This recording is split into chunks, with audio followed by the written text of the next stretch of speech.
It's raining. You're doing 70 kilometers per hour on a highway you've driven 100 times. Suddenly, your steering wheel goes light. Your car is no longer driving, it's floating. On water. No grip. No control. No warning. Just physics. And in that terrifying moment, the difference between walking away and not comes down to one decision you made months ago at a tire shop. A decision most people make based entirely on how the tire looks. That decision is your tire width. And after today, you will never make that choice blindly again. We don't do surface-level content here. We go into the data, the engineering, the real test results that tire shops and dealerships never put on their walls. Today's question, narrow or wide, is one of the most misunderstood topics in all of car ownership. And the answer is not what most people think. Let's get into it. When you see a tire marked 225/45 R18, that first number, 225, is the section width in millimeters. That's it. That one number affects your fuel bill, your wet weather safety, your braking distance, your steering feel, and the long-term health of your suspension. Every single time you drive. Your car's manufacturer spent millions of dollars calculating the exact width that works with your suspension geometry, steering rack, and vehicle weight. That number on your door jamb sticker is not a suggestion. It is a precision engineering decision.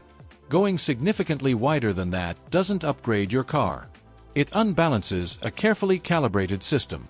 And the consequences show up slowly, until suddenly they don't. Now here's where the science gets jaw-dropping, and where every wide tire fan needs to pay very close attention. Germany's ADAC, the most credible automotive testing organization in Europe, ran controlled, repeatable tests on a Kia Ceed using 5 different tire width combinations. The result? Wide tires began hydroplaning at just 69 kilometers per hour. Narrow tires maintained grip all the way to 80 kilometers per hour.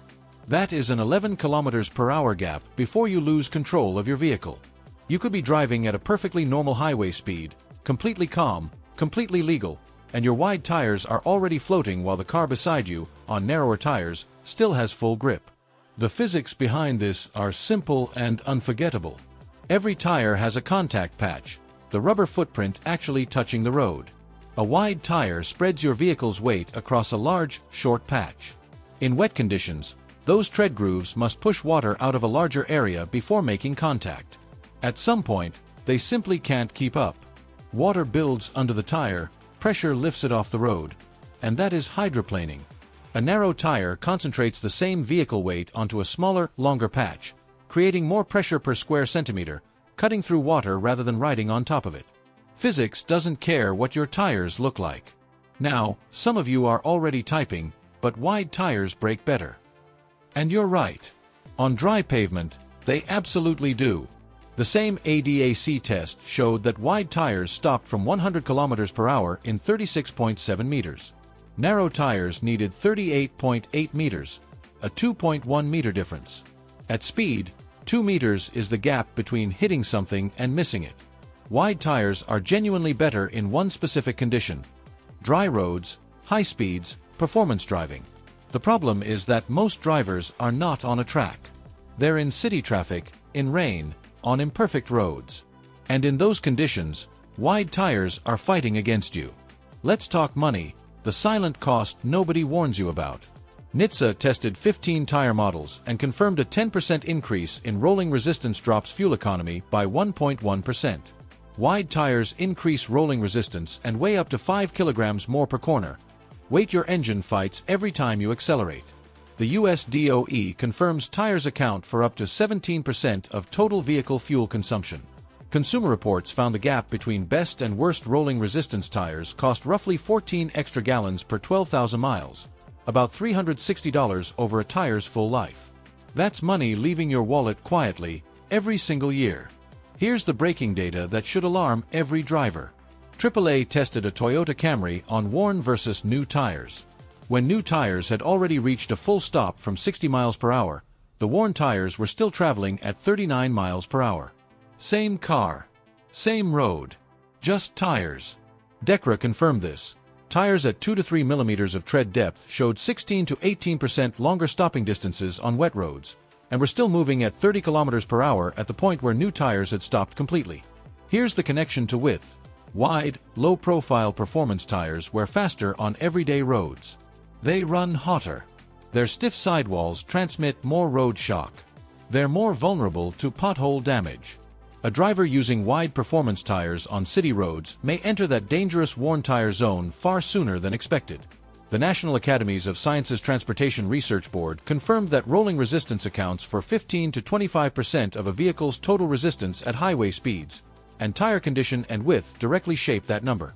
Winter driving, unanimous verdict across every major test body. Narrower tires win. The same physics that cut through water also penetrate loose snow, concentrated contact pressure versus spreading across the surface. Winter specialists consistently recommend stepping 10 to 20 millimeters narrower for a dedicated winter set. Financial logic also favors two sets.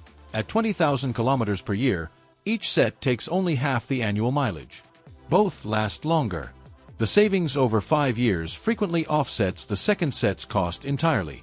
Better safety, less money. One critical warning mechanics deal with constantly. Never mount a tire wider than your wheel wells and suspension can safely handle. When a tire rubs against the fender liner, it generates heat in the sidewall. At low speeds, that accelerates wear. At highway speeds, it can weaken the tire structure and risk a blowout. Verify clearance at full steering lock in both directions before driving at speed on any wider fitment. Also match your tire's width to the rim's specified range. A tire on a too narrow rim bulges outward and runs hot. A tire on a too wide rim has its sidewall stretched, compromising impact absorption. Michelin, Bridgestone, Continental, and Pirelli all publish these compatibility charts. Use them. So here is the verdict. Clean, research-backed, no marketing noise.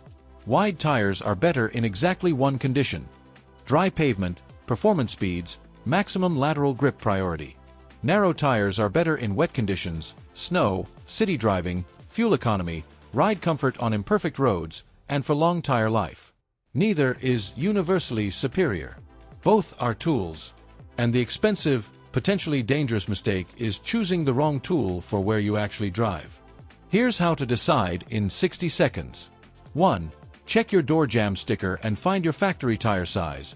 That is your baseline and your protection. 2. Think about where you actually drive. Wet climate, snow, potholes. Stay at or toward the narrower end of your approved range. Dry, warm, smooth roads. You have room to move wider within spec. 3. Never exceed your wheel well clearance, rim width range, or manufacturer specification. Not for looks, not for anything. 4. If your climate changes significantly between seasons, run 2 sets. The math works in your favor. 5. Check tire pressure every month without fail.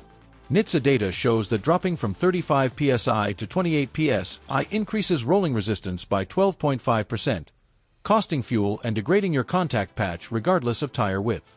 Your tires are the only part of your car that touches the road. 4 contact patches, each roughly the size of a human hand, are all that stand between you and everything that driving can throw at you. Your manufacturer knew this. Every test organization we cited today knows this. Now you know it too. Use that knowledge every time you buy tires.